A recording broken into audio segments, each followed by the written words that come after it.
ከነፎቶ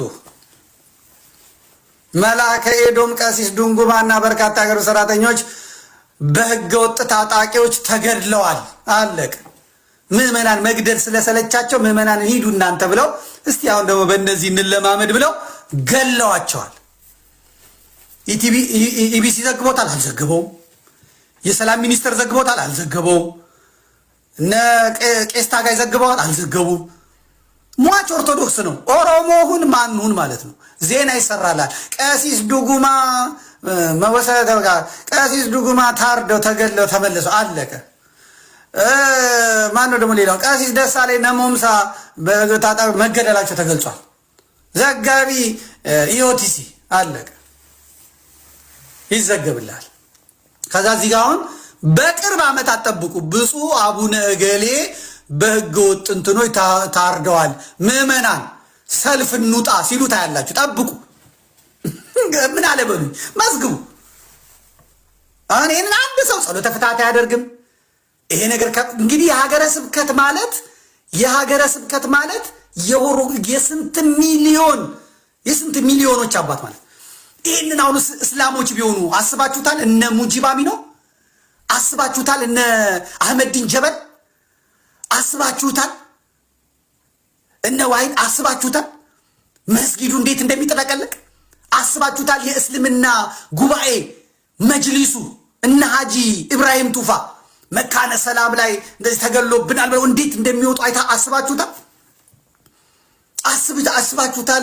የሚዲያው በሙሉ የሃይማኖት መቻቻል ነው የሚያስፈልገው፣ በእውነት በአማራ ክልል የሚደረገው ነገር ምናምን የሚሉትን አስባችሁታል? ያውም ኦሮሞ ተገሎ ኦርቶዶክስ ስለሆነ የኦሮሞ እስላም እንኳን ይንቀዋል። የኦሮሞን ኦርቶዶክስ የኦሮሞ እስላም ይንቀዋል። የኦሮሞ ጴንጤ ይንቀዋል። ሁለቱም እንደ ጣዖት አምላኪ፣ ሁለቱም እንደ ሰው አይቆጥሩትም። ይመራል። ፕሮግራሙ ነጭ ነጯን ስለሆነ ነው የምነግርህ። ይመራል።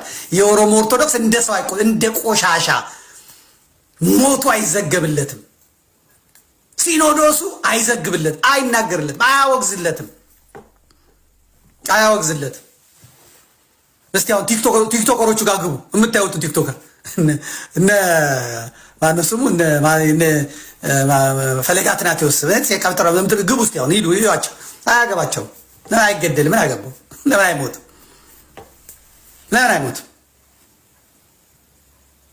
ይዋቸው እና አቄን እስቲ ይዋቸው። ወንድማችን እህታችን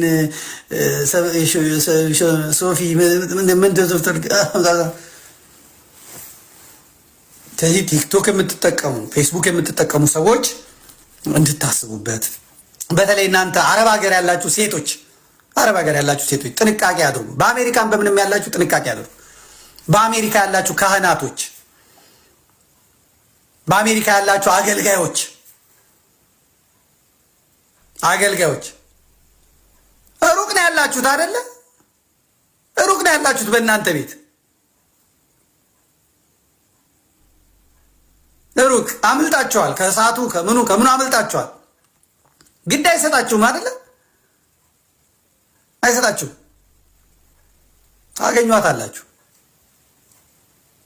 ታገኟታላችሁ። እያንዳንዳችሁ በቤታችሁ ታገኙታላችሁ።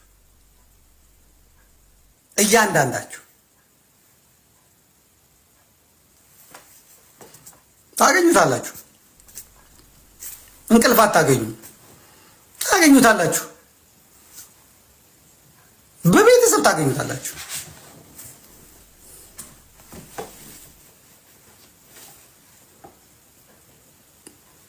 ዛሬ አይመለከተኝም ያላችሁ በሙሉ ታገኙታል። ያኔ እናጽናናችኋለን። እኔ አምላኬን የማመሰግነው ብቻዬን ከመጮህ የገላገለኝን አጀንዳዬን አልቀይርም። ሰለቸኝ እኮ ለእኔ በእውነት ሰለቸኝ። አጀንዳዬን አልቀይርም። ዛሬ አጀንዳ የማይቀይሩ ወጣቶችን እግዚአብሔር ሰጠን ማለት ነው። ስለዚህ እግዚአብሔር ከሁላችን ጋር ይሁን። መርሃ ግብራችን የዛሬው ይሄንን ይመስል ነበረ። የአድማጭ ተመልካቾች እኛም ሀሳብ የምንሰጥበትን እጅግ ያሳዝናል፣ ልብ ሰብራል። አርሲ ላይ አሁላ የኦርቶዶክሳውያን ደም እንደ ውሃ ሲፈስ ሳምንት 2 ሳምንት ሳይሞላ ዛሬም ተደገመ። ሆሮ ጉድሩ ላይ እኚህ ታላቅ እንቁ የሆኑ አባት ተገደሉ። ስለአንተ ቀኑ ሁሉ እንገደላለን እንደምታረድን በጎች ተቆጠረን። የአርሲን ኦርቶዶክሳውያን ሐዘናቸውን ሳንጨርስ ዛሬም ካህናቶች እየተገደሉ ነው። ምን እናደርግ? እኛ አቅም የለንም። ኃይላችን እግዚአብሔር ነው። እናንተ ግደሉን፣ እኛ የታጠቅነውን ኃይል የለንም። ኃይላችን ክርስቶስ ነው፣ ኃይላችን እግዚአብሔር ነው ብለን ዝም ብለናል። አይታችሁ እንዳታሳልፉት። ይህንንም ቪዲዮ ስለሚያስወርዱት ለሚመለከቱ ሁሉ ሼር አድርጉ። እንጨዋለን እኛ ዘውትር ማደርገው ምንድነው?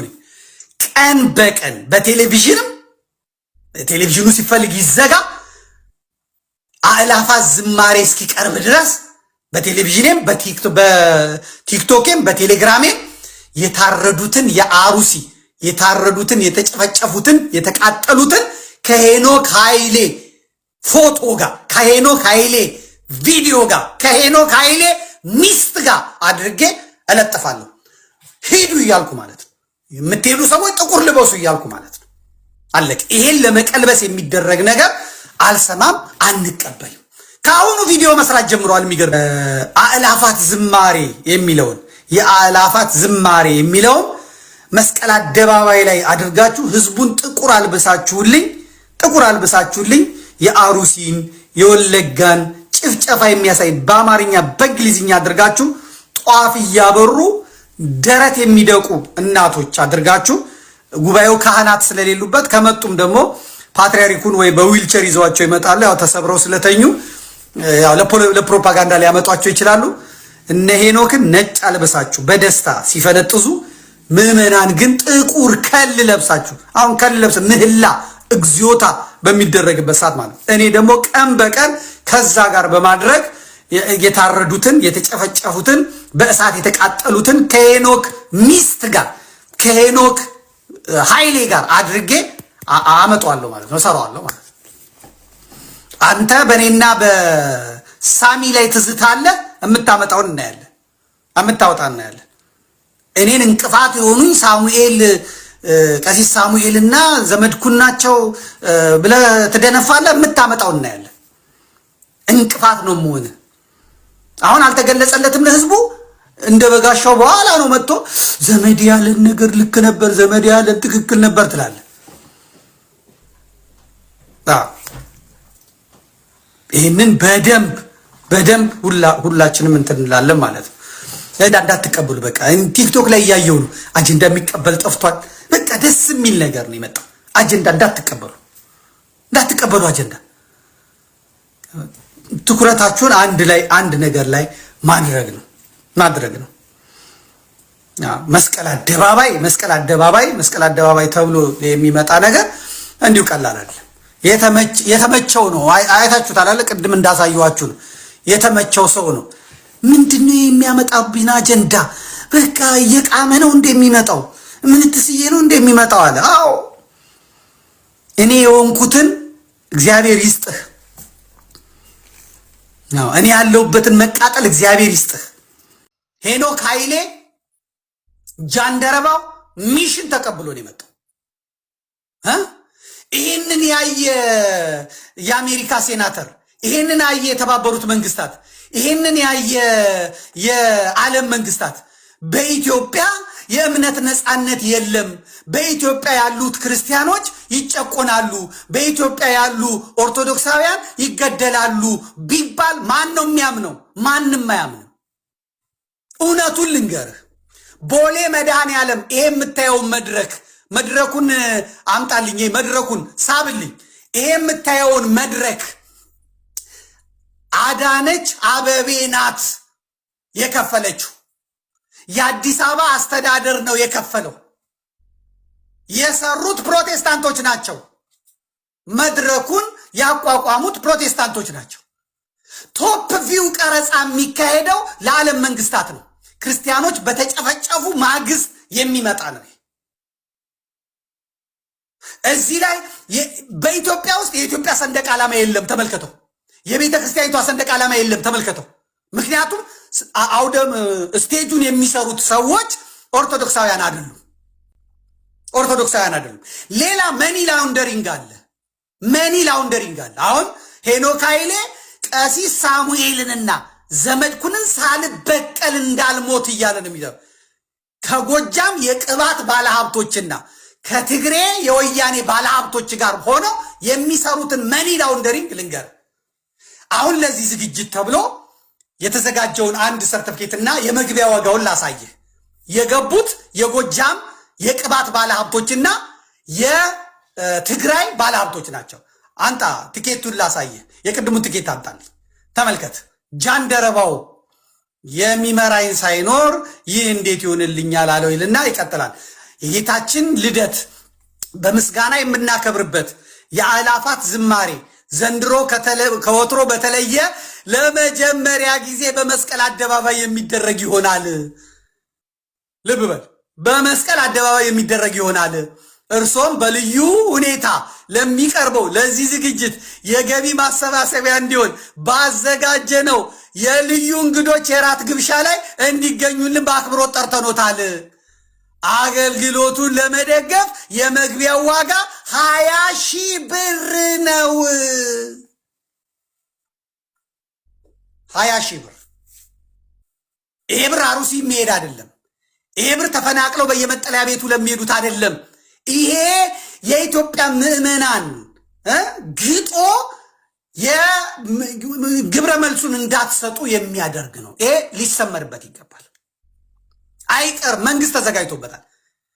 አሁን ልክ እናንተ ገብታችሁ የትራምፕ አስተዳደር በኢትዮጵያ ላይ አይኑን ከጣለ በኋላ ቀጥታ ተመልከት፣ የውጭ ጉዳይ ሚኒስቴሩ የት እንደሄደ እንመልከት። የውጭ ጉዳይ ሚኒስቴሩ ይሄ ተካሂዷል።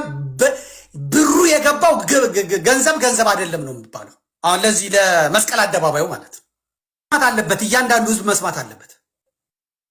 ስለዚህ የተዘጋጀው ነገር ይሄን የእናንተን ድካም ለማጥፋት የእናንተ ከተሰማ በኋላ እነ ሄኖክ ቦሌ መድኃኔዓለም መንገዱ እየታደሰ ነው በሚል ሰበብ ከዚህ በፊት ጃልሜዳ ከልክለው፣ ከዚህ በፊት መስቀል አደባባይ ከልክለው ሂድ እዚህ እኛ ባልን ቦታ አርግ ያሉትን አሁን መንግስቱ ራሱ ስርዓቱ ራሱ አምጥቶ ያስቀምጠዋል።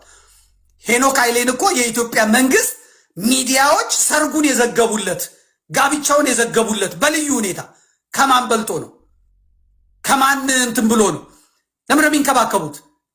ሮም ደርሶ ከመጣ በኋላ ሚሽኑን ተቀብሎ ከመጣ በኋላ እንዴት ቤተክርስቲያኒቷን እንደሚያፈርስ ዛሬ አይሰማችሁም? ዛሬ አይታወቃችሁም? ሁላችሁ መዝግቡልኝ፣ መዝግቡ። ይሄ እየሄደበት ያለው መንገድ ሃይባይ የለውም። ቲክቶከሮቹ መመሪያ ተሰጥቷቸዋል። ልንገርህ፣ ቲክቶከሮቹ መመሪያ ተሰጥቷቸዋል። እስላሞቹ ሳይቀሩ የቦሌው ላይ የመስቀል አደባባዩ የአእላፋት ዝማሬ ላይ እንገኛለን ብለው እንዲሰሩ ተነግሯቸዋል። አርቲስቶቹ ተነግሯቸዋል። በአጠቃላይ ማለት ነው። ከዛ ማን ነው የሚዘግበው? አርቲስት ቲቪ ይዘግበዋል፣ ሬዲዮ ፋና ይዘግበዋል፣ ኢትዮጵያ ቴሌቪዥን ይዘግበዋል፣ ምኑ ይዘግበዋል በቶፕ ቪው። ከዛስ ማን ይወስዳሉ? እነ ዋሽንግተን ፖስት አምና ሰጥተውታል፣ አይተዋል። እነ ቢቢሲ እነ አልጀዚራ። ከዛስ ይዘው ይቀርባሉ። ይሄው እኮ እናንተ የምትሉት ውሸት ነው ይሏቸዋል። ይሄው ህዝቡ እያመለከ እኮ ነው። ነፃነቱ እኮ እንዳለ ነው። አዲስ አበባ ምን ሆነ? እስካሁን ዳርዳሩ ነው እንጂ የታረደው አዲስ አበባ መሃሉ ምን ሆነ? መሃሉ ዳር የሚሆንበት ዘመን ግን እየመጣ ነው። ይሄ መታወቅ አለበት። ስለዚህ አይቀርም። እኔ ዘመቻ አዘጋጃለሁ። የሚከለከለው መስቀል አደባባይ ለመምጣት ሰንደቅ ዓላማ ይዞ መምጣት አይቻልም። አንድ ጥቁር ልብስ መልበስ አይቻልም። ሁለት ጥቁር ልብስ የሚለብሰውን አባሩት ተብለዋል። እነ ሄኖክ ማለት ነው። የመስቀል አደባባይ የግድ ይደረጋል ብለዋል እነ ዳንኤል ክብረት። የአሜሪካውን የእናንተን የኮሚቴውን ለመቀልበስ ከዚህ ውጭ የለም። ነፃ ትራንስፖርቱን ላይ ይቀርባል ተብሏል። አውቶቡሶች፣ መኪናዎች ወደ መስቀል አደባባይ የሚመጡትን ኦርቶዶክሳውያኑ እንኳን አንሄድም ቢሉ ፕሮቴስታንቶቹ ልክ እንደናሰግድ ነጠላ ለብሰው እንዲመጡ እንዲገኙ ተብሏል፣ ተነግሯል። ለዚሁ ጉዳይ ውጭ ጉዳይ ሚኒስትሩ ቅድም አሳይቻለሁ፣ አምጣው። ውጭ ጉዳይ ሚኒስትሩ ሻሸመኔ ምስራቅ አርሲ ሄዶ ነው የመጣው። አሁን ስብሰባ አድርጎ ተመልከት ምን እንዳደረጉ። ዜናውን የዘገበው ደግሞ የአማራ ሚዲያ ኮርፖሬሽን ነው። የምዕራብ አሩሲ ዞንና የሻሸመኔ ነዋሪዎችን ያሳተፈ ህዝባዊ ውይይት በሻሸመኔ ከተማ እየተካሄደ ነው ይልና በውይይት መድረኩ ተመልከት የውጭ ጉዳይ ሚኒስትር ጌዲዮን ጢሞቴዎስ ዶክተር የአማራ ክልል ብልጽግና ፓርቲ ቅርንጫፍ ጽህፈት ቤት ኃላፊ ይርጋ ሲሳይ እና የኦሮሚያ ክልል ብልጽግና ፓርቲ ቅርንጫፍ ጽህፈት ቤት የአደረጃጀት ዘርፍ ኃላፊ መንግስቱ በቀለ ዶክተር ተገኝተዋል። በውይይቱ የልዩ ልዩ ማህበረሰብ ተወካዮች፣ የሀገር ሽማግሌዎች፣ የሃይማኖት አባቶችና ወጣቶች ተገኝተዋል ይላል። ጌዲዮን ጢሞቴዎስ አሩሲ ሄዷል። ውጭ ጉዳይ ነው። ስለዚህ አሁን እናንተ የምትከሱትን ክስ ጌዲዮን ጢሞቴዎስ ይኸው አወያይቻለሁ፣ የሃይማኖት አባቶች ነበሩ ይላል። እነ ታጋይ ደግሞ አሉ፣ እነ ቄስ ታጋይ ደግሞ አሉ። ምንም የተደረገ የለም እንደውም የሞቱት ሌላ እምነት ተከታዮች ነው ብሎ ነው ሪፖርት ያቀረቡት። ስለዚህ ይሄን አያይዘው ሊያረጉ ይላል።